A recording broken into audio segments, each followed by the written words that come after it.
Social groups and society. So, what are social groups? Well, we all know that society is formed by human interaction. It is our actions and interactions with each other that ultimately forms the society.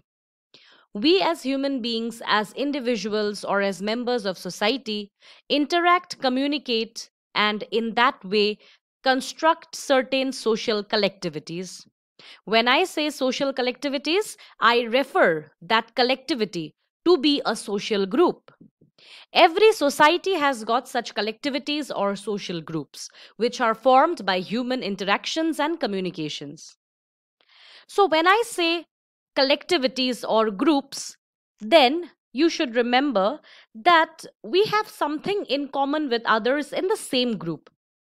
Any group you belong to, you have something common within yourself. You identify yourself with the group and you have a sense of belongingness, a sense of being a part of that group. You identify the people of that group with yourself. There is a kind of sentiment which is intact in you since you are a member of certain groups. So, one thing it is to be remembered that there are different kinds of groups or social groups rather that are found in a society. And these groups may exist and they may differ from society to society. Okay, so social groups are actually referred to as a collection of continuously interacting persons. Interacting persons means persons communicating with each other. So social group is a collection of people who interact, who communicates with each other continuously, and those people, they share something in common. That may be a common interest, a common culture, a common value, and also maybe a common norm which is followed in the society. So social groups are not merely groups. They are groups because they have got, the members of the group has got certain sense of belongingness to that particular group. According to Harton and Hunt, they defined social groups in the following manner. Social groups are aggregates or categories of people who have consciousness of membership and of interaction. So Harden and Hunt, they believes that members of social groups, they have a consciousness, the consciousness of being a member of that particular group, because of which they have the tendency of interacting with each other or communicating with the other members of that particular social group. Again, at times, for a layman, those who do not study sociology, for a layman, a group and a category may be the same. All right. But as a sociology student, you should remember that groups and categories are different from each other. So let me give you an example here. You may be belonging to the same category as a person. You are a human being, I am a human being, so we have certain similar characteristics. For example, our height may be same, or perhaps we may both wear glasses, or maybe our height is the same, or we speak the same language. But although these characteristics may be similar, but still we cannot call ourselves to be members of a social group because we do not have that sense of belongingness towards one particular community. Okay, so categories and groups, rather social groups, these are two different things. We may belong to same category, that is fine. If we have the sense of belongingness and if we interact with each other with some common motive, then we can say that we form a social group or we belong to a particular social group. But if we have only some similar characteristics or features like age, height, etc., but still we do not have the sense of belongingness or we do not interact with each other, in that case we cannot say that we are a part of a social groups.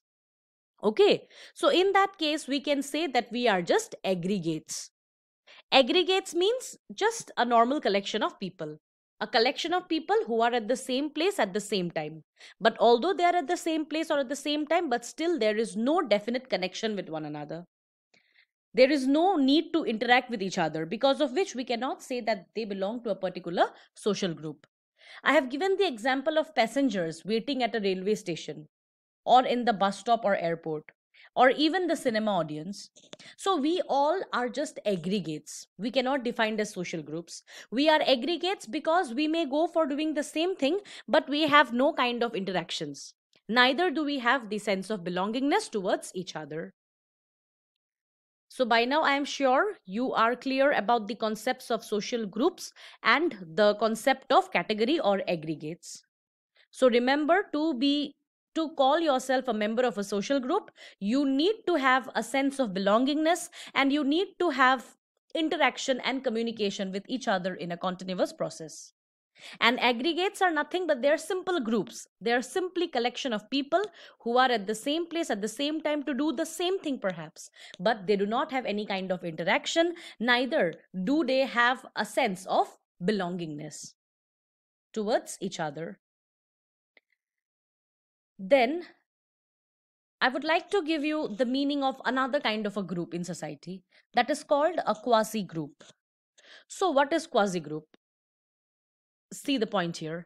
A quasi group can be defined as an aggregate or combination which lacks structure or organization, and whose members may be unaware or less aware of the existence of grouping. So quasi groups are nothing but they are also categories. They are also combination or collection of people, but they do not have a proper structure or a proper organization. Okay, for example, a particular social class, or let us take the case of gender here. For example, women. So, if you see around you, you will see women everywhere. Okay, but you cannot call women a social class. You are only a quasi group. You are a quasi group because you might not know each other. You might not be communicating with each other. And you perhaps does not even know that this kind of grouping should be there to call yourself a social group. So, social classes, status group, age group, gender group, these are all quasi groups because they lack organization or they lack structure. Clear? But there can be a change. A quasi group, due to certain circumstances, may become social groups. Okay. For example, let us take again the women, for example. So the women, they were a quasi group or they are a quasi group. They are unaware about each other. They do not know about the existence of grouping. But when the women, take the example of the past in USA, when women were not allowed to vote, when they were not given political rights, during that time the women started coming together for a particular cause. They started interacting with each other, and in that way they consciously built up a sense of belongingness.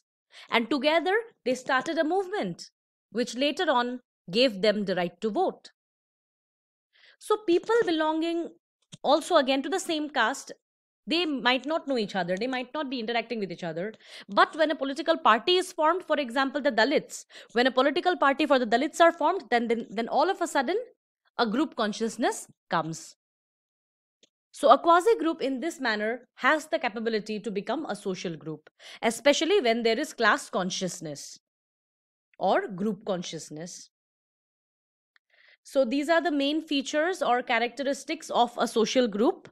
So, a social group, number one, they are persistent interaction to provide continuity. It means that members of a social group, they have to interact with each other continuously so that their feature of being a social group remains. Number two, a stable patterns of these interactions. So whatever interactions happen between the members of a social group, they have to be a stable pattern. They have to follow a particular pattern. Number three, there should be a sense of belongingness to identity with other members. For example, if something happens to another member of the same group, then I should feel like, that I should feel like that thing has happened to me. Okay, so there should be consciousness. Then comes shared interest. Then acceptance of common norms and values. And finally, a structure or an organization. So, a social groups has all these characteristics, or at least some of these characteristics, to be called so. Remember, social groups are different from quasi groups or aggregates. Quasi groups, they are present in the society, but they lack organization, and that they lack interaction and self belongingness, because of which we cannot call them a social group. On the other hand, a social group is that where there is interaction, a stable pattern of interaction between the people, between the members of that particular group, and where they have shared interest and they accept common norms and values set for all. So that's all for today. And I have prepared 3 questions for you as homework. Kindly do it in Google Classroom. I mean, do it in your copy. Then properly you have to submit it in Google Classroom. And your last date of submission is today itself in the evening between 8 to 9 p.m. So, first of all, you will have to give me one definition of social groups. And then you need to mark out how quasi groups are different from social groups. And at last, you need to give the features of a social group, which I have done in the last slide. So that's all, my dear students. I hope you all are clear about the concept of social groups and how social groups are different from any other kind of groups or aggregates or quasi groups. Thank you. Don't forget to do your homework. Remember, if you do not submit your homework, you will be marked negatively in your next class. Thank you. Have a very good day.